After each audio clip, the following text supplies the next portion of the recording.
Okay, folks, from what I can tell, we are broadcasting now on Substack. I've got it coming from Zoom.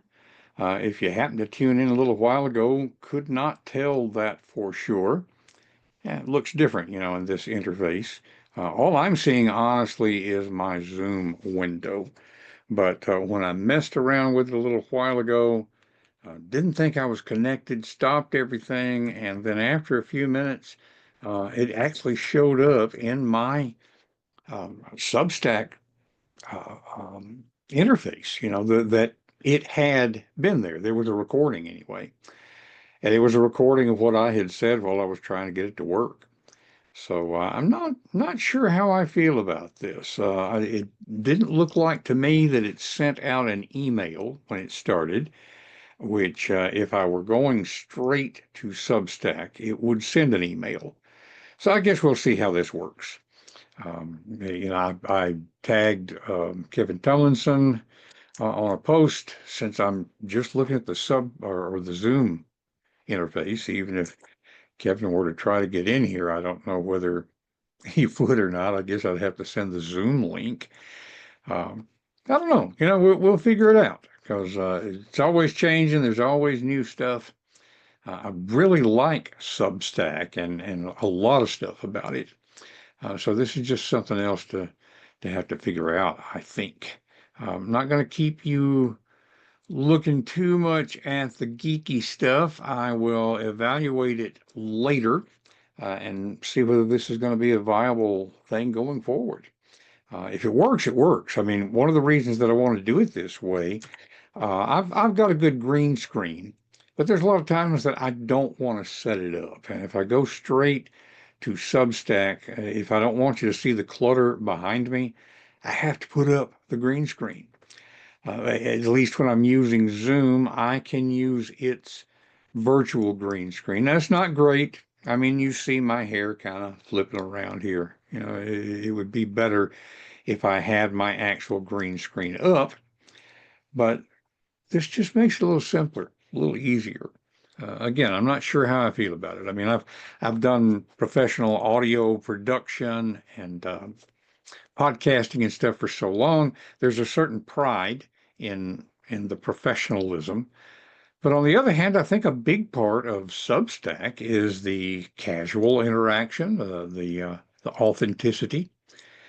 And so I don't want to lose that, but it is nice to have a little bit control over my camera than what I can have certainly than if I use my phone.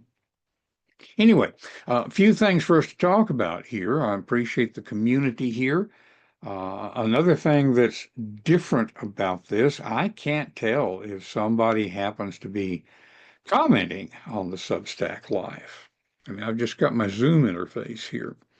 So I'm going to have to think about that.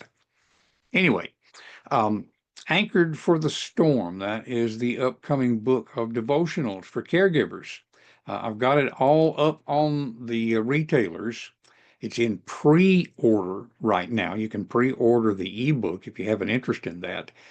And so you can go to donking.com/anchor if you have an interest in that.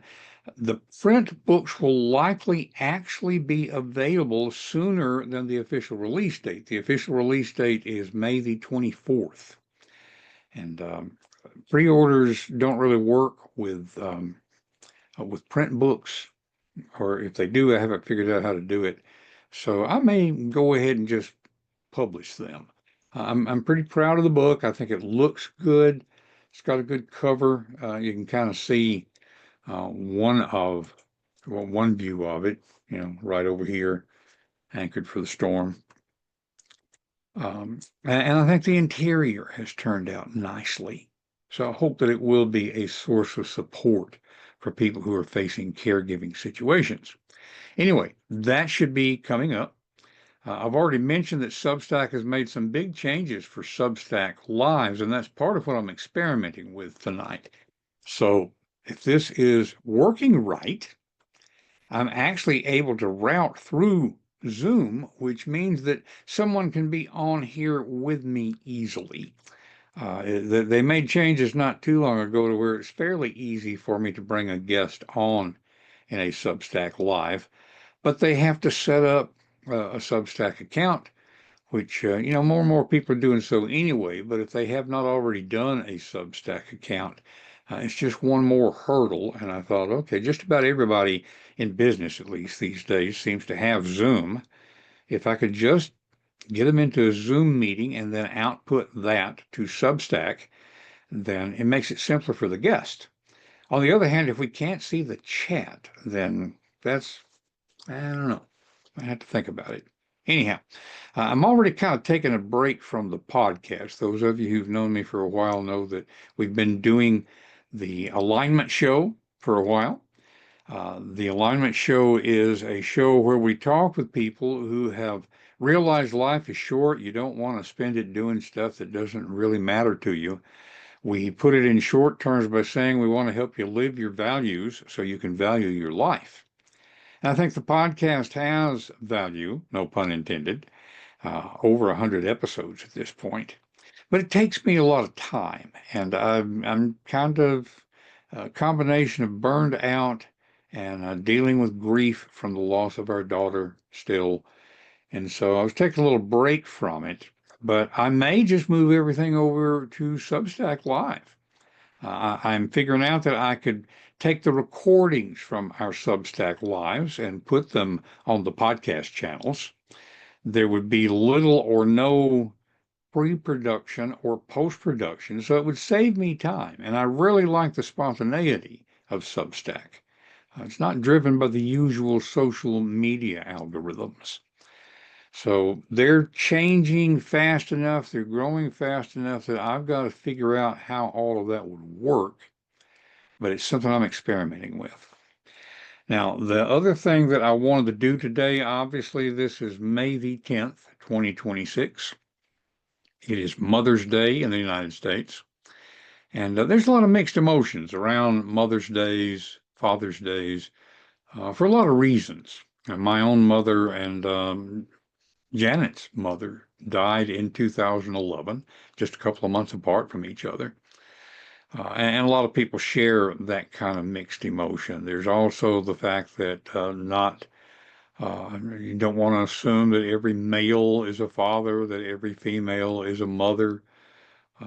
Some people want to have kids and can't. Some people don't want children, and that's an honorable decision to make. Some people have lost children. This is the first Mother's Day after Hannah passed away. For those who are new to us, our 22-year-old severely disabled daughter passed away in mid-December. And so there's a lot of adjustment there. Mixed emotions all the way around. But it's also significant to me, I think, to honor, if I can put it that way, to honor the original intent of Mother's Day. A lot of people don't know that the original Mother's Day proclamation came from Julia Ward Howe in 1870. And it was an appeal for women to unite for peace in the world. I think that's kind of significant given what is going on in our world right now. Howe was a pacifist, and it was her reaction to the carnage of the American Civil War, as well as the Franco-Prussian War, which came around about the same time. And so, yes, the appeal was tied to Howe's feminist conviction that women had a responsibility to shape their societies at the political level. Now, keep in mind, 1870, they didn't have a lot of rights. And so Mother's Day, the original Mother's Day proclamation was within that context. Now, because this particular Substack, this show, we're focused on effective expression, I guess you would say. The power of the spoken word and the written word to make a difference. And although it was well over 100 years ago, I think it's worthwhile today thinking about that proclamation as Ward wrote it at the time. So I'm just going to read to you her original proclamation. So here's how it went. Arise, then, women of this day, arise, all women who have hearts, whether our baptism be that of water or of tears. Say firmly, we will not have great questions decided by irrelevant agencies. Our husbands shall not come to us reeking with carnage for caresses and applause.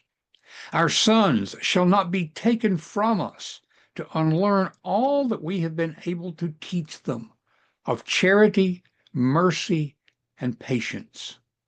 We, women of one country, will be too tender of those of another country to allow our sons to be trained to injure theirs.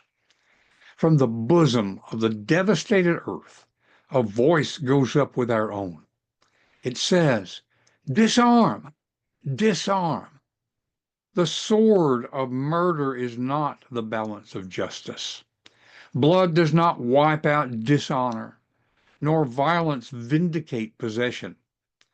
As men have often forsaken the plow and the anvil at the summons of war, let women now leave all that may be left of home for a great and earnest day of council. Let them first meet as women to bewail and commemorate the dead. Let them then solemnly take counsel with each other as to the means whereby the great human family can live in peace, each bearing after his own kind the sacred impress, not of Caesar, but of God.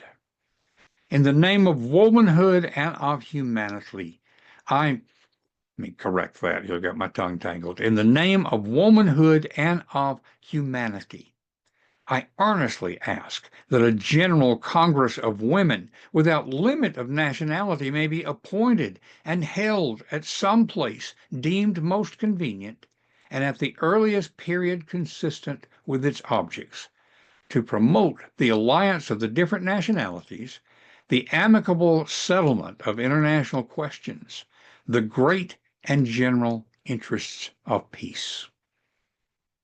Now, she published that in 1870. And we know historically that a couple of years later, 1872, Howe asked for the celebration of a Mother's Day for Peace on the 2nd of June of every year, but she was unsuccessful at getting that passed. Modern Mother's Day was established 36 years later by Anna Jarvis, and she cited her own mother's work with Howe as as the motivation for that.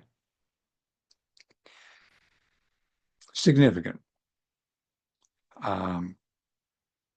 I don't have a lot to say about that other than to say that I certainly see the motivation there.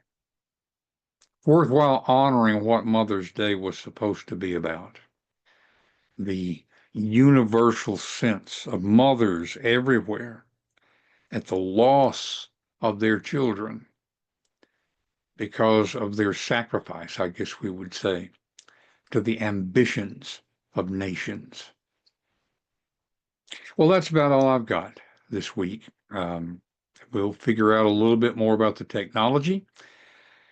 This will be available as a recording, and so even though I can't see the chat right now, if you will let me know what you think about what's going on here, figure out a little bit more about how to have these connections and how we can make use of it. And I hope in some way that we've been able to support you in your own journey as you seek to live your values so you can value your life. We will see you the next time we get together here, Coffee with Donn. I actually have my coffee, although I never got a chance to drink any of it. But I appreciate the opportunity for connection and for community. And we'll figure this out. In fact, the next thing I got to figure out is how to stop this thing. At any sense, take care.